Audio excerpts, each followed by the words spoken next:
여러분 안녕하십니까?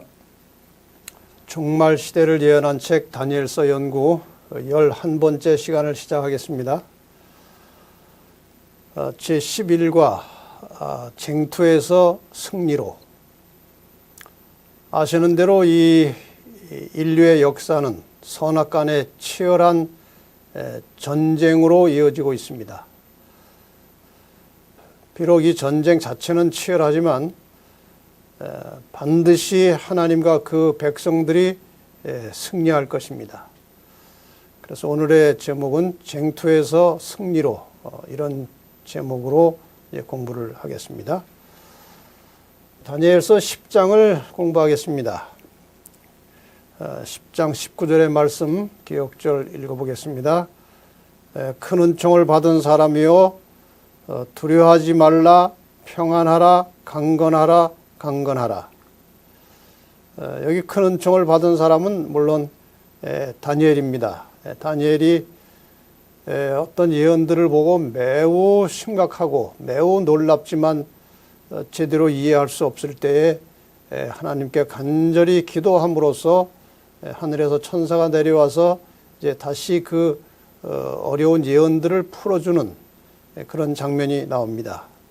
그때 이 천사가 한 말이 두려워하지 말라, 평안하라, 강건하라, 이렇게 말씀을 했습니다.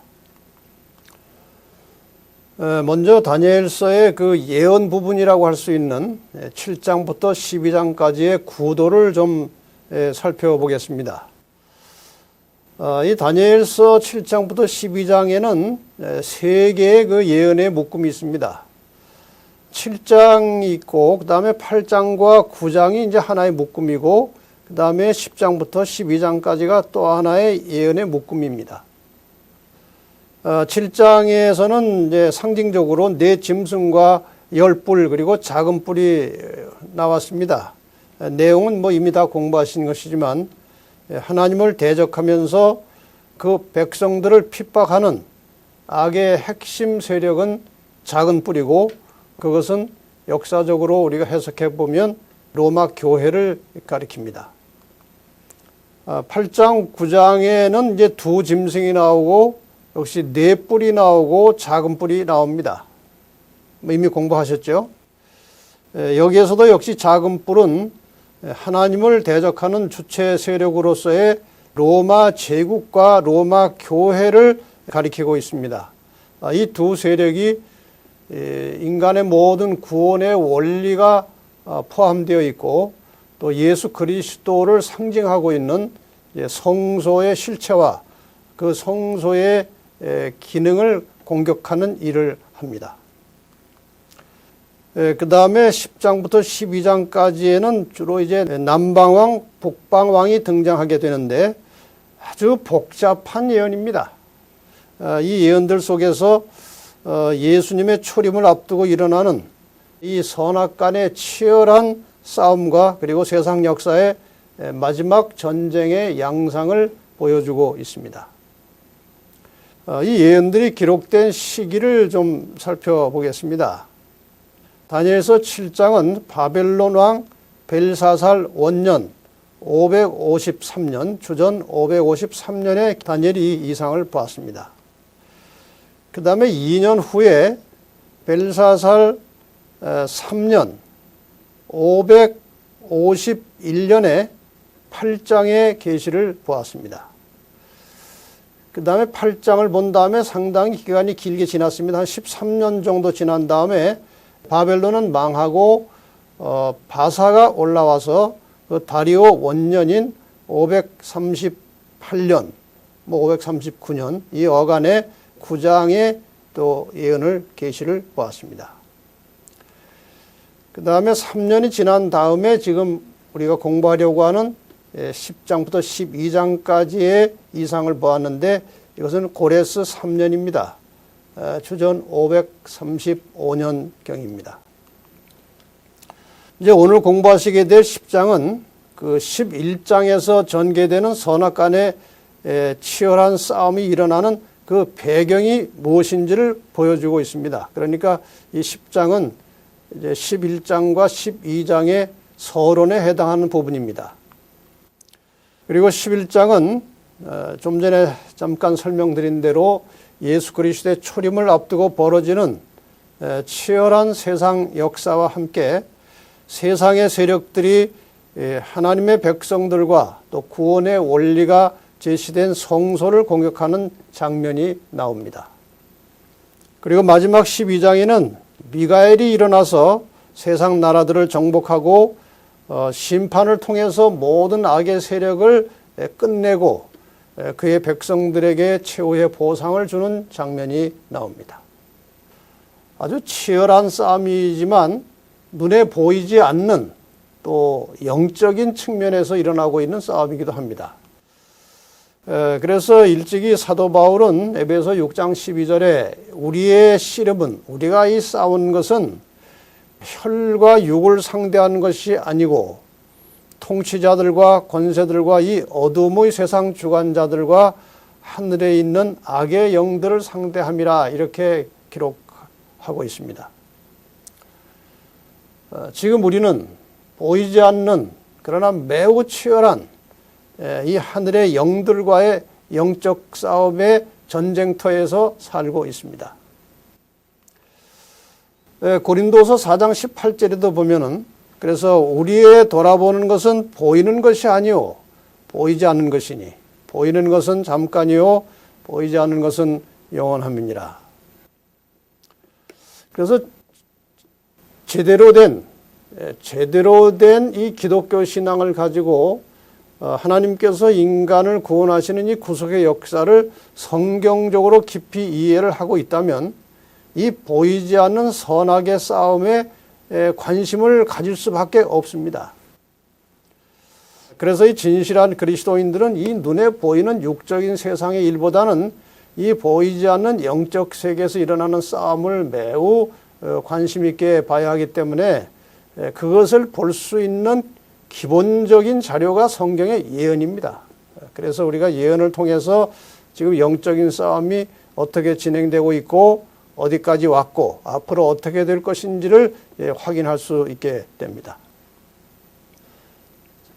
이제 일요일 첫째 날 소제목 다시 금식과 기도라는 말이 나옵니다. 여기 다시 금식했다고 하는 말을 우리가 보시면 이미 9장 2절에 다니엘이 금식 기도하는 장면이 한번 나왔습니다. 내가 금식하며 베옷을 입고 죄를 무릅쓰고 이렇게 해서 이제 다니엘이 금식을 그 전에 한번 했기 때문에 이번에 또 다시 이 금식 기도하는 장면으로 소개하고 있습니다. 다니엘 10장 2절로 3절에 보면은 그때 나 다니엘이 세 이래 동안을 슬퍼하며 세 이래가 차기까지 좋은 떡을 먹지 아니하고 고기와 포도주를 입에 대지 아니하며 또 기름을 바르지 아니하니라. 이게 금식 기도하는 다니엘의 모습을 묘사했습니다. 기간은 세 일입니다. 3주 동안 했습니다.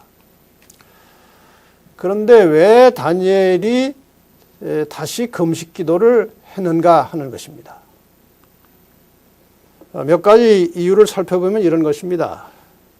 먼저 보았던 이 9장의 이상을 본 다음에 계속해서 다니엘에게 부담감, 불안감을 가중시키는 내용들이 있었습니다. 먼저 본 그 계시에서 9장 26절에 보면은 또 끝까지 전쟁이 있으리니 이런 말씀이 나오고요. 그 다음에 9장 27절에 보면은 이미 정한 종말까지 진노가 황폐케 하는 자에게 쏟아지리라. 여기 진노라는 말도 나오고 황폐케 한다는 말도 또 나옵니다. 어쨌든 그렇게 편안한 말이 아니기 때문에 다니엘 9장에서 이 계시를 보고 이 말을 들었던 다니엘은 늘 그렇게 마음이 편치가 않았습니다.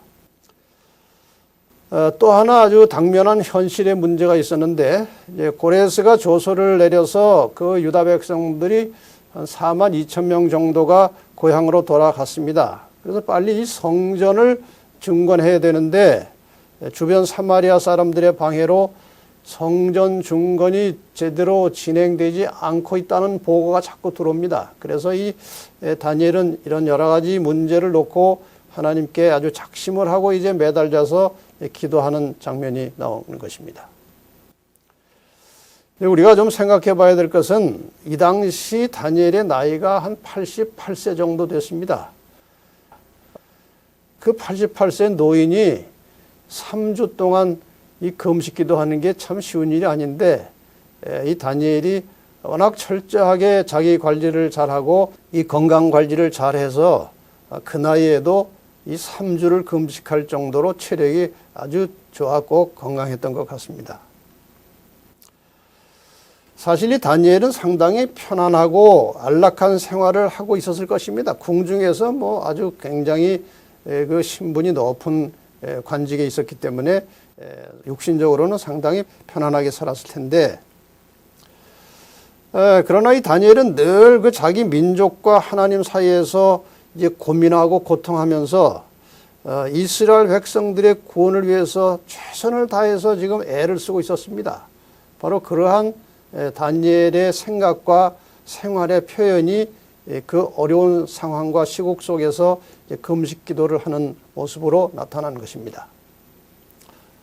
여기 다니엘이 이제 금식 기도한 이 부분에 관련해서 제가 질문들을 몇 번 받았습니다. 이런 질문입니다. 여기 3절에 새 이래가 차기까지 좋은 떡을 먹지 아니하며 고기와 포도주를 입에 넣지 아니했다. 이 말씀을 가지고 이런 질문을 합니다. 그러면은 다니엘이 금식을 하기 전까지는 고기와 포도주를 먹었다는 것인가? 이런 질문이 있습니다. 어떻게 생각하십니까? 그 청년 시절에 고기를 금하고 포도주를 금하고 깨끗한 음식을 먹었던 다니엘이 나이가 많이 들어서 변했다고 생각하십니까? 한번 생각해 보십시다.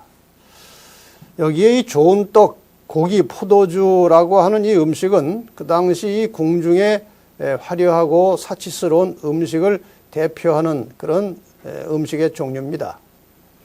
그래서 여기에 다니엘이 이 고기와 포도주 그리고 좋은 떡을 먹지 않았다고 하는 것은 궁중의 그 사치스러운 음식을 먹지 않았다고 하는 하나의 관용적인 표현이라고 하는 것입니다. 여기 1898년에 기록된 Youth Instruct라고 하는 잡지에 이런 글이 기고가 되어 있습니다. 그들은 다니엘과 친구들은 지금까지 육류가 그들의 식사에 들어있지 않았으므로 미래에도 그것을 식사에 넣지 않기로 결심하였다. 청년 시절에만 그런 것이 아니고 미래에도 이제 그런 결심을 가지고 실천했을 것이라 그 말씀이죠. 그리고 포도주는 하나님을 섬기는 일에 참여할 모든 사람들에게 금지되어 있었으므로 그들은 거기에 동참하지 않기로 결심하였다. 결심했다가 다시 해이해져 가지고 이것을 먹었을까요? 이 다니엘이나 이 친구들은 하나님 말씀을 순종하는 일에 있어서는 목숨까지 건 사람들입니다. 이러한 다니엘이 그런 것을 나중에 먹었을 리가 없다고 저는 생각합니다. 그 다음에 이제 월요일 이제 두 번째 소지에 보면 군주에 대한 환상이라는 제목으로 나옵니다. 다니엘서 10장 5절로 9절에 있는 말씀을 가지고 이제 설명을 하는 것인데, 일단 5절의 말씀을 먼저 보겠습니다. 그때에 내가 눈을 들어 바라본 즉 한 사람이 세마포 옷을 입었고 허리에는 우바스 순금띠를 띠었더라. 이렇게 되어 있습니다. 그러니까 다니엘이 이제 금식 기도를 마치면서 아마 이제 하늘이 열리고 하늘의 장면을 본 것 같습니다. 다니엘이 금식을 마치는 어느 날 히데겔 강가, 히데겔은 지금의 티그리스 강입니다. 강가에 있을 때에 이상을 보게 되었는데 사람의 모습을 가진 한 분이 나타났습니다. 그 모양이 매우 영광스럽고 광채가 났습니다. 물론 아마 하늘에 이 계시 중에 이상 중에 하늘에서 이 한 분이 나타난 것 같습니다. 다니엘이 하늘에 계시는 예수 그리스도의 영광스러운 모습을 봤을 때 힘이 쫙 빠졌고 자신이 이제 궁중 관리로서 그런 대로 아주 아름다운 옷을 입고 있었을 텐데 그런 옷도 아주 썩은 것처럼 보였다고 기록이 되어 있습니다. 다시 말하면은 하늘에 계신 예수 그리스도, 군주와 같은 예수 그리스도의 모습을 보았습니다. 이 예수님의 모습은 이전에 선지자들이 이상을 볼 때 모습과 유사했는데 특히 예수님께서 부활하시고 승천하신 이후에 사도 요한이 계시 중에 본 그 예수님의 모습과 매우 흡사하게 묘사가 되어 있습니다. 여기 혹시 이제 우바스 순금이 뭐냐 이렇게 질문하실 분이 계신데, 이 우바스라는 것은 아마 그 지역 이름인 것 같습니다. 그래서 우바스라는 곳에서 아주 유명한 금 생산지라고 할 수 있는 이제 우바스산 순금이라 이제 그런 의미로 해석하고 있습니다. 자, 이 계시받는 장면에 대해서 이제 몇 가지 기록이 나오는데, 그것을 가지고 한번 먼저 다른 사람들이 계시를 받을 때의 그 상황과 유사점을 좀 잠깐 살펴보겠습니다. 사도 요한도 다니엘처럼 계시를 받을 때 그 발 앞에 나타난 천사의 발 앞에 엎드려져 죽은 자 같이 되었다고 계시록 1장 17절에 기록하고 있습니다. 그 다음에 계시의 경로 사도 요한도 이 계시를 예수님이 주시는 계시를 천사가 받아서 천사가 요한에게 이제 전달하는 그런 모양으로 이제 기록이 되어 있는데, 지금 이 다니엘서에 다니엘도 천사가 예수님께 계시를 받아가지고 다니엘에게 전하는 그런 장면으로 나와 있습니다. 이 본문에 나오는 대로 다니엘이 계시를 받을 때 함께 동행하던 수행원들은 무서워서 도망가서 뒤로 숨었고, 또 실제로 그 계시를 함께 보지 못했습니다. 비슷한 일이 이제 사도 바울이 이 다메섹 노상에서 예수님의 영광을 볼 때에 그 예수를 만날 때 수행원들은 보지 못했다고 되어 있습니다. 마침내 이 다니엘의 기도가 하늘에 닿아서, 저기 이제 그림에 보시는 것처럼, 물론 하나의 그림이긴 하지만 이 지구에서 지상에서 드리는 기도가 이렇게 향연처럼 올라가서 이제 하늘에까지 가서 닿는 그런 이제 아주 감동적인 그림입니다. 어쨌든 이 다니엘의 기도가 하늘에 닿아서 예수 그리스도와 연결되고 그분을 보게 되었지만 그는 쓰러지고 깊이 잠들었다고 그랬습니다. 여기 깊이 잠들었다고 하는 말의 히브리 원어는 라담이라고 되어 있는데, 이것은 이제 그냥 육신적 잠에 빠졌다는 뜻이 아니고 거의 몸을 움직일 수 없을 정도로 이제 마비 상태가 되었다 그랬습니다. 너무나 두렵고 너무나 감당할 수 없는 그 모습을 보고 그냥 몸이 굳어져 버린 그런 상태가 되었다는 뜻이겠죠. 자, 이런 상태에서 이제 천사가 가까이 왔습니다. 다니엘에게 천사가 접근해 와서 이제 천사와 접촉되는 장면이 나옵니다. 10절부터 19절까지 이제 그 말씀이 나오죠. 10절과 11절에 보면은 다니엘이 이제 그 경험을 말하는 것입니다. 한 손이 있어 나를 어루만지기로 내가 떨더니 그가 내 무릎과 손바닥이 땅에 닿게 일으키고 내게 이르되, 은총을 크게 받은 사람 다니엘아, 내가 내게 이르는 말을 깨닫고 일어서라. 내가 내게 보내심을 받았느니라. 아주 명확한 표현입니다. 하늘로부터 다니엘에게 보내심을 받아서 그 천사가 다니엘 옆에 나타났습니다. 이 보내심을 받은 천사는 8장 16절, 다니엘서 8장 16절에 나타나던 그 천사, 가브리엘 천사가 분명합니다. 9장 21절에도 가브리엘 천사가 다니엘에게 나타나는 장면이 나오죠. 자, 이제 설명을 좀 해봅시다. 다니엘의 기도 응답으로 다른 한 천사가 보내심을 받아서 다니엘에게 내려왔습니다. 그리고 이렇게 말합니다. 은총을 크게 받은 사람 다니엘아. 지금 죽은 듯이 이제 쓰러져 있는데 천사가 말합니다. 일어나라. 그랬어요. 그리고 다시 계속해서 천사가 말합니다. 다니엘아, 두려워 말라. 내가 깨달으려 하여. 뭔가를 깨닫고 싶었다는 것이죠. 그래서 이제 기도를 드리는 겁니다. 결심하던 첫날부터 내 말이 들으신 바 되었다. 그래서 내가 왔다. 그런 말을 천사가 다니엘에게 전해줍니다. 그럼 여기에서 다니엘이 깨닫고 싶어 했던 것이 무엇일까 하는 거예요. 뭘 깨닫고 싶어서 그렇게 간절하게 금식하며 기도했을까요? 아까 잠깐 제가 말씀드렸죠. 다니엘 9장 26절과 27절에 아까 보셨던 성경절에 전쟁이라는 말과 진노라는 말과 황폐케 하는 자라고 하는 말이 나옵니다. 그래서 도대체 이 실상이 무엇인가? 어떤 전쟁인가? 이 진노란 무엇이냐? 황폐케 한다는 말이 무엇이냐? 여기에 대해서 이제 다니엘이 늘 이렇게 부담을 가지고 있었고 궁금해 했기 때문에 이런저런 문제를 해결하기 위해서 기도를 했는데 천사가 내려와서 네가 깨닫고 싶은 그것을 내가 가지고 왔다. 그 말이죠. 그게 무엇인가 하면은 10장 1절에 이미 결론이 나와 있습니다만은 큰 전쟁에 관한 것이다. 그랬어요.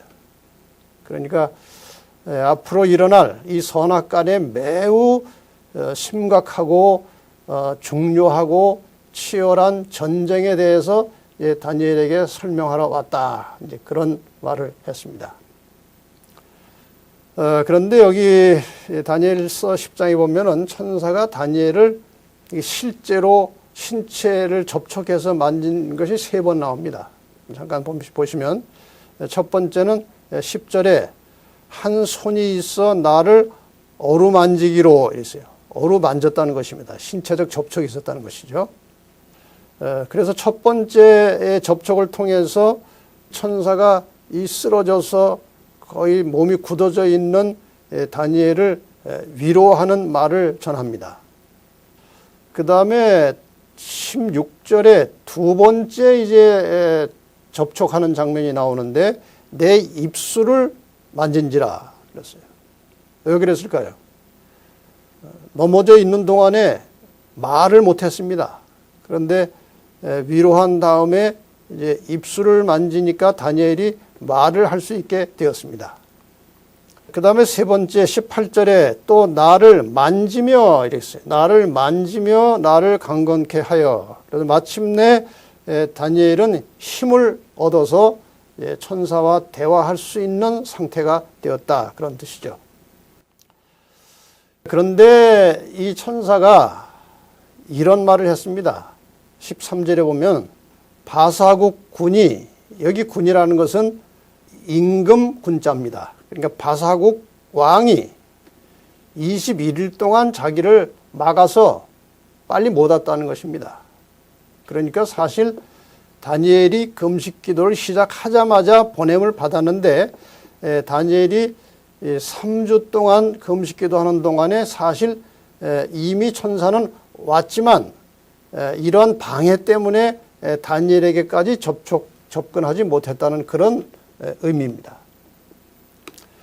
자, 그러면 이 가브리엘 천사를 3주 동안 막았던, 다니엘에게 가지 못하도록 막아 있던 이 바사국 군, 바사의 왕이 누구냐 하는 것입니다. 여기에 대한 해석이 상당히 다양합니다. 첫 번째 해석은 이미 내려진 예루살렘 성전 중건령에 대해서 이 고레스가 거짓 보고를 받고 성전 중건을 취소 혹은 중지시키려고 하는 그런 마음이 들었기 때문에 고레스를 이제 설득하고 있었다. 이제 이런 방법으로 해석하는 경우가 있고, 그 다음에 이 고레스의 아들 이 캄비세스도 상당히 악한 왕이었습니다. 그래서 이 캄비세스의 마음에도 이제 유다인들에게 특혜를 주지도 않고 주었던 것까지 뺏으려고 하는 이제 그런 왕이었기 때문에 이 캄비세스가 바로 그 바사국의 왕이다. 이렇게 설명하는 경우도 있습니다. 그 다음에 이것을 영적인 의미로 해석해서 이 바사의 왕들을 지배하고 이 바사의 왕들의 마음과 정신을 통제하고 조절하고 있는 사탄을 가리킨다. 이렇게 해석하는 것도 있습니다. 그래서 이것을 종합해 보면 사탄의 영향을 받아서 성전 재건을 중단시키려고 하는 고레스 혹은 캄비세스의 마음을 돌이키는데 3주일이 소요되었다는 뜻으로 그렇게 이제 보고 있습니다. 근데 정확한 것은 우리가 잘 이해를 할 수 없는 그런 대목입니다. 근데 캄비스에서는 이제 고레스가 통치를 하고 있는 동안에도 이 고레스가 이 아들에게 상당한 통치권과 이 권한을 주어서 아마 이렇게 활동을 왕의 그 일을 같이 보고 있었다고 그렇게 전해지고 있습니다. 다시 13절에 무슨 말씀이 나오는가 하면은 군장 중 하나 미가엘이 가브리엘을 도왔다고 그랬어요. 그래서 이 어려운 상황 속에서 미가엘이 도와서 이제 가브리엘이 이제 문제를 해결하고 다니엘에게까지 왔다. 이제 그런 말이죠. 여기 미가엘이라고 하는 것은 예수 그리스도께서 이 선악간의 치열한 싸움이 벌어지고 있는 전쟁터에서 선의 사령관으로 나타날 때에 이 미가엘이라는 이름을 사용합니다. 그리고 군장 중 하나라는 것은 다른 여러 군장들 중에 하나라는 뜻이 아니고 그분이 곧 왕이시라고 하는 의미로 쓰여진 것입니다. 다시 이제 종합적으로 우리가 정리하면 바사왕 때문에 가브리엘이 머물러 있을 때에 미가엘이 도와서 일이 해결됐다고 이렇게 되어 있기 때문에 이런 것을 보면 이 바사국 군으로 표현된 이 왕은 아마도 사탄일 가능성이 크다.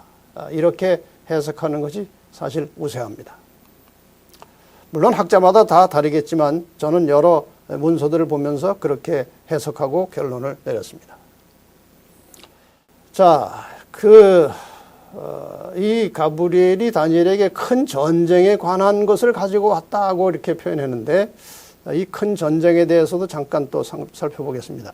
다니엘의 기도응답으로 가브리엘이 가지고 온 이상이 무엇이었는가 하면은 1절에 큰 전쟁에 관한 것이라고 되어 있고 그 다음에 14절에 말일에 내 백성이 당할 일이라는 말이 나오고 오래 후의 일이다 이렇게 나옵니다. 이런 내용을 가지고 왔다는 것입니다. 자, 그래서 이 계시의 내용을 정리해 보면은 방금 말씀드린 대로 이 내용이 말일에 혹은 말세에 내 백성이 당할 일이다. 그 다음에 이게 오래 후의 일이다. 당장 일어날 일은 아니다는 것입니다. 다니엘 시대에 바로 일어나는 일이 아니고 오랜 후에 일어날 일이다 그 말씀이에요. 그렇다면 지금 여기서 가브리엘이 다니엘에게 말한 내 백성은 단순히 유다 백성만을 가리키는 것이 아니고 다니엘 시대 이후로 이 땅에 있게 될 모든 하나님의 백성들을 가리키는 것이었습니다. 그러니까 이 가브리엘은 이스라엘의 종말과 함께 미래의 하나님의 백성들이 당할 일을 설명하고 있는데 다시 말하면 종말까지 일어날 선악의 싸움의 역사에 대한 예언을 가브리엘이 가지고 다니엘에게 왔다는 것입니다. 계속해서 이 큰 전쟁에 대한 중요한 말씀 10장 마지막 절에 나오는 20절과 21절의 말씀을 좀 분석해서 설명을 드리겠습니다. 이 큰 전쟁에 관련된 20절의 말씀을 보면은 그가 이르되 내가 어찌하여 내게 나온 것을 내가 아느냐? 이제 내가 돌아가서 바사군과 싸우려니와 내가 나간 후에는 헬라군이 이를 것이라. 그 다음에 21절에 오직 내가 먼저 진리의 글에 기록된 것으로 내게 보이리라. 나를 도와서 그들을 대적하는 자는 너희 군 미가엘 뿐이니라. 이게 얼른 보면 상당히 난해하고 이해하기가 아주 어려운 내용입니다. 정리해보면 이런 것이죠. 여기에 바사군과 헬라군이 나옵니다. 그러니까 이 바사군과 헬라군하고 대비되는 또 하나의 군은 너희 군 미가엘입니다. 그러니까 이 바사군과 헬라군은 사탄의 편이고 너희 군 미가엘은 하나님의 편. 그러니까 악과 선을 지금 대비 혹은 대립시키는 그런 문장이라고 볼 수 있습니다. 내가 어찌하여 내게 나온 것을 내가 아느냐? 이것은 다니엘이 이미 들어서 알고 있는 내용을 재확인한다는 그런 뜻입니다. 그 다음에 내가 돌아가서 바사군과 싸울 것이다 하는 말은 그 당시 유다를 대적하는 이 바사군을 설득해서 유다를 돕도록 하겠다. 그런 천사의 할 일, 천사의 의지를 지금 보여주고 있습니다. 그러나 내가 나간 후에는 헬라군이 이를 것이라는 말은 바사국을 해결해 두어도 다시 유다를 대적하는 헬라국이 또 올라올 것을 예고하는 것이죠. 그 다음에 먼저 진리의 글에 기록된 것으로 내게 보이라고 하는 것은 이미 다 설정되어 있는 하나님의 그 영원한 계획과 목적을 너에게 알게 해준다. 그런 뜻입니다. 그리고 마지막에 나오는 나를 도와서 그들을 대적하는 자는 너희 군 미가엘 뿐이니라. 이 가브리엘이 이 바사국 군과 이렇게 싸워서 그를 설득해서 하나님의 뜻을 이루기가 쉽지가 않았던 것 같아요. 상당히 부담이 되었었던지 어쨌든 어려운 그 상황에서 미가엘이 와서 도와줌으로 모든 일이 다 해결되었다. 이제 그런 뜻으로 볼 수가 있겠습니다. 그래서 이 목요일 소재에 보면은 이제 승리의 왕이라고 하는 것은 곧 미가엘을 가리키는 것이 되겠죠. 여기 다니엘서에 등장하는 예수에 관한 명칭이 몇 가지 있는데 그 중에 하나가 인자라는 것이고 또 하나가 군대의 주제라는 것입니다. 그런데 지금 여기 10장에서는 이 다른 이름이 하나 등장하는데 이것이 미가엘이에요. 이 미가엘이 누군가? 이거는 굉장히 오랜 세월 논란이 되어 왔고 지금도 학자마다 의견이 좀 분분한 논란의 소지가 있는 것입니다. 이것을 여기서 우리가 좀 확실하게 알고 넘어갈 필요가 있기 때문에 조금 시간을 들여서 설명을 하겠습니다. 유다서 1장 9절에 보면은 천사장 미가엘이라는 말이 나옵니다. 그래서 많은 사람들이 이 미가엘은 예수가 아니고 천사장 혹은 가브리엘이라는 주장을 많이 합니다. 대개들 그렇게 많이 알고 있습니다. 근데 다음에 설명을 잘 들어보시면 그것이 성립이 안 됩니다.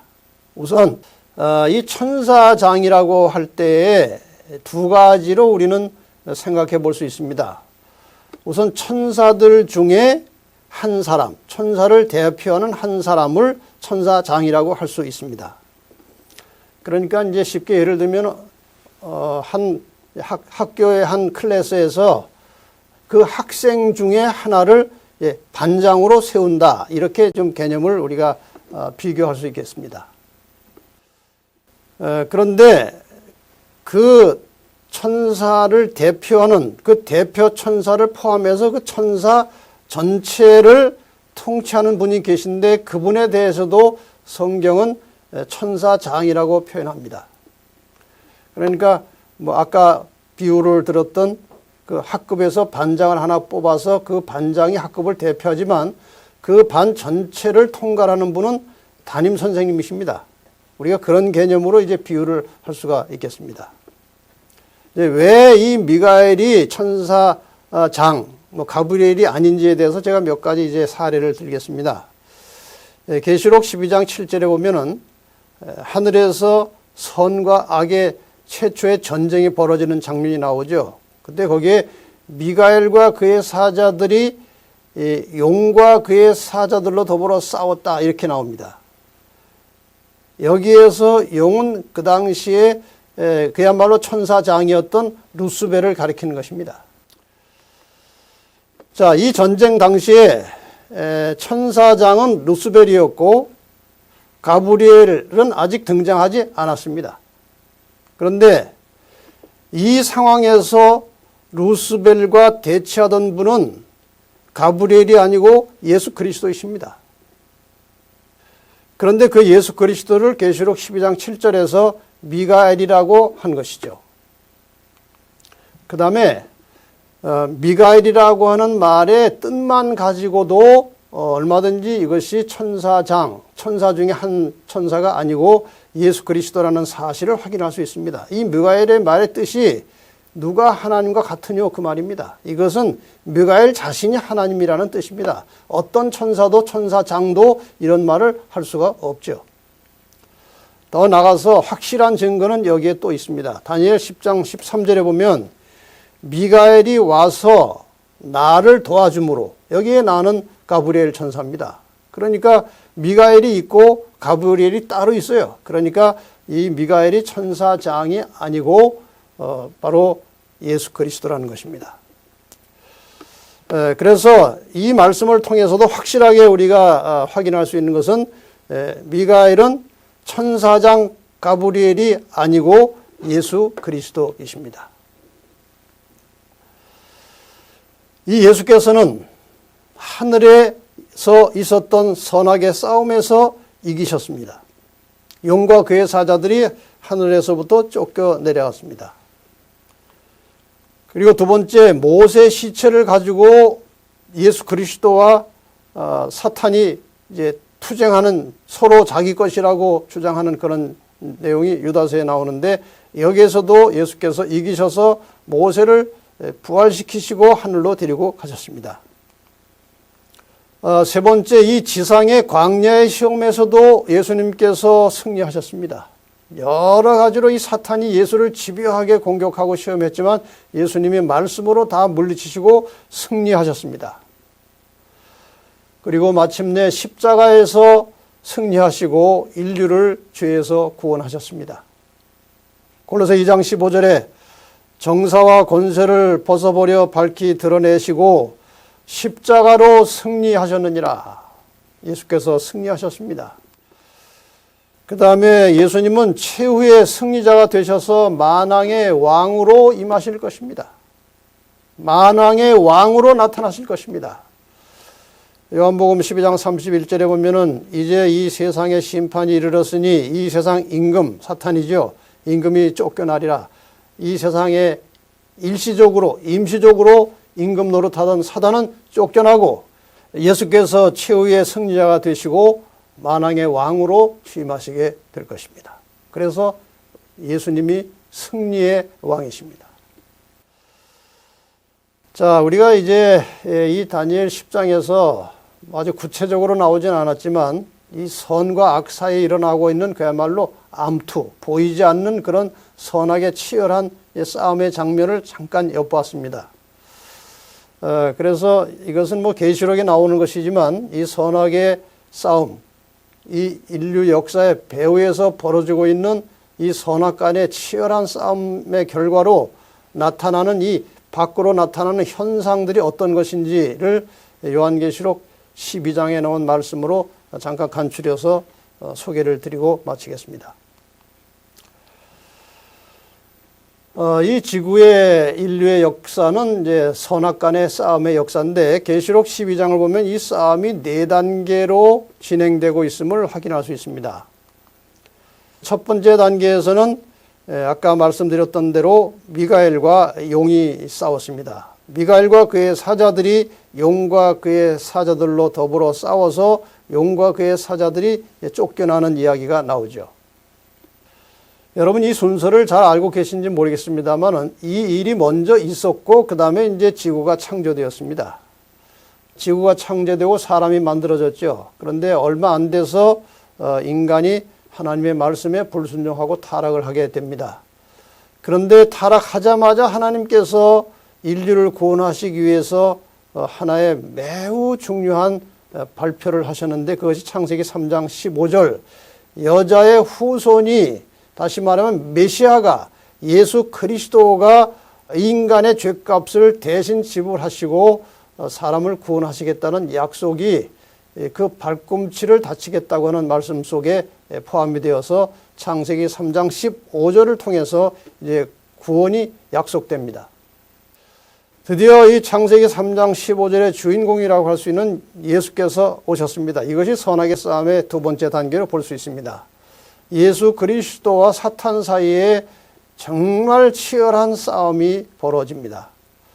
그러나 예수님께서는 죄를 범치 않으시고 무죄한 중에 십자가에 달려 돌아가심으로써 승리자가 되셨습니다. 자, 예수님께서 이제 하늘에 올라가신 이후에 성령이 임하셔서 이 땅에 교회가 탄생했습니다. 사탄의 세 번째 공격 목표는 이 교회를 핍박하는 것입니다.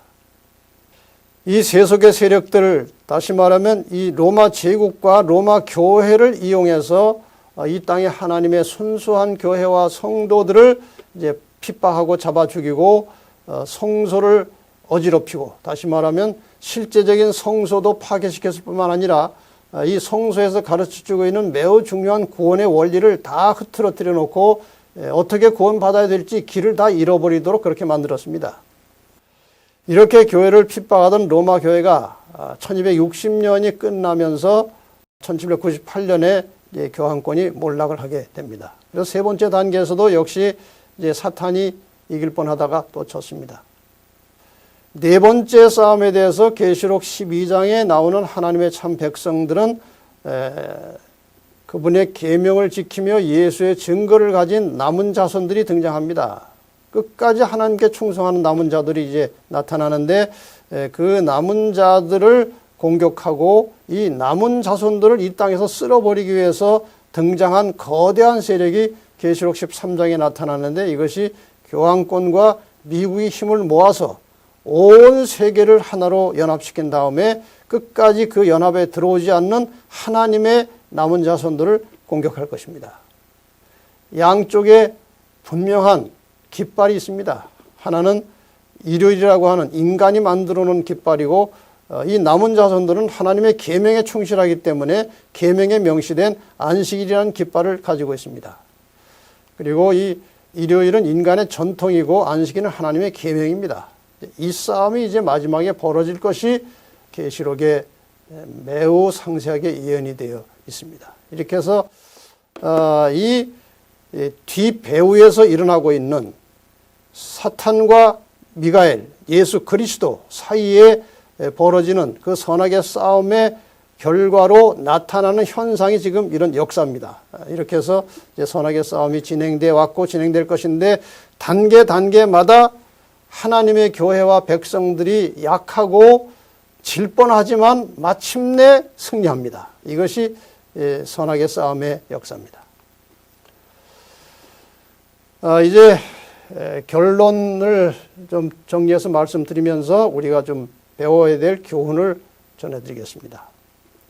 첫째로, 사탄이 하늘에서 하나님을 반역한 이후로, 또 그리고 사람이 타락한 이후로 인류의 역사를 포함한 우주는 치열한 영적 전쟁터입니다. 두 번째로, 인류의 역사는 그 보이지 않는 선악의 싸움터에서 진행이 되고 있고, 그 모든 선악의 싸움의 진행 과정과 그 싸움을 통해서 일어나는 그 쟁점, 이슈, 이 모든 것들은 다 예언을 통해서 확인되고 깨달을 수 있다는 것이죠. 그래서 이 예언의 말씀을 통해서 갈 길과 할 일을 확인한 그리스도인이 그 확인된 길을 따라서 충실하게 살 때에 선악의 싸움에서 최후의 승자가 된다는 것입니다. 그 다음에 그리스도인이 최후의 승자가 될 수 있도록 전적으로 도와주시는 분은 이미 사탄을 이기시고 또 앞으로도 승리하실 예수 그리스도이십니다. 전적으로 우리는 이 선악의 싸움에서 사탄을 대항해서 이길 수 없고, 전적으로 예수 그리스도를 의지하는 믿음으로 승리할 수 있다는 것입니다. 그래서 결론적으로 오직 그리스도만이 우리의 의이시고 그분만이 우리의 능력이 되심으로 그분을 통해서 우리는 구원의 완성을 이룰 수 있다는 것입니다. 자, 이제 성경절 한 두어 절 보고 마치겠습니다. 계시록 14장 12절에 이 모든 것들을 간추려서 이렇게 이제 결론을 내릴 수 있습니다. 성도들의 인내가 여기 있나니 저희는 하나님의 계명과 예수 믿음을 지키는 자니라. 이 선악의 싸움터에 있어서 매우 중요한 이수는 하나님의 계명을 중심으로 싸우는 것입니다. 이 계명을 어떻게 할 것이냐? 지켜야 되느냐? 안 지켜도 되느냐? 지킬 수 있느냐? 지킬 수 없느냐? 이 싸움이에요. 안 지켜도 된다는 말은 성경에 없습니다. 반드시 하나님의 백성들은 하나님의 계명에 충실해야 되는데 인간 스스로의 힘으로는 할 수 없다는 것이죠. 그것이 바로 예수에 대한 믿음으로 하나님의 말씀에 순종할 수 있음을 우리에게 가르쳐주고 있습니다. 히브리 2장 17절과 18절에 그러므로 저가 범사의 형제들과 같이 되심이 마땅하도다. 예수님께서 우리 사람들과 같이 이제 인성을 쓰시고 이 모든 일들을 다 당해보셨습니다. 이는 하나님의 일에 자비하고 충성된 대제사장이 되어 백성의 죄를 구속하려 하심이라. 자기가 시험을 받아 고난을 당하셨은즉 인성을 쓰시고 인간으로서 인간의 심성을 가지고 당한 모든 여러 가지 시련과 고통과 아픔과 모든 그 배척과 배반과 이런 것들을 다 경험을 하셨습니다. 그래서 그런 같은 경험을 하고 있는 시험받는 자들을 능히 도우시느니라. 여러분, 인간은 참 매우 연약한 존재들입니다. 여러분이나 저나 경험을 통해서 인간이 얼마나 연약하다는 사실을 뼈저리게 느끼며 살아왔습니다. 우리의 구원은 오직 그리스도의 의를 통해서만 가능한 것입니다. 구원받은 이후에 그리스도인의 생활, 그것도 예수님께서 우리를 지도하시고 인도하시기 위해서 보내신 보혜사 성령, 그분께서 우리와 함께 하시고 도와주실 때에만 우리는 그리스도인으로서 살 수 있는 것입니다. 아무쪼록 여러분이나 저나 이미 그리스도의 의로 구원을 받은 성도로서 하나님의 말씀에 충실한 생활을 하되 스스로 자력으로 할 것이 아니라 할 수도 없고 성령의 능력을 빌려서 하나님의 말씀에 겸손하게 순종하며 살아가는 승리하는 그리스도인이 되시기를 바라면서 오늘 공부를 여기서 마치겠습니다. 감사합니다.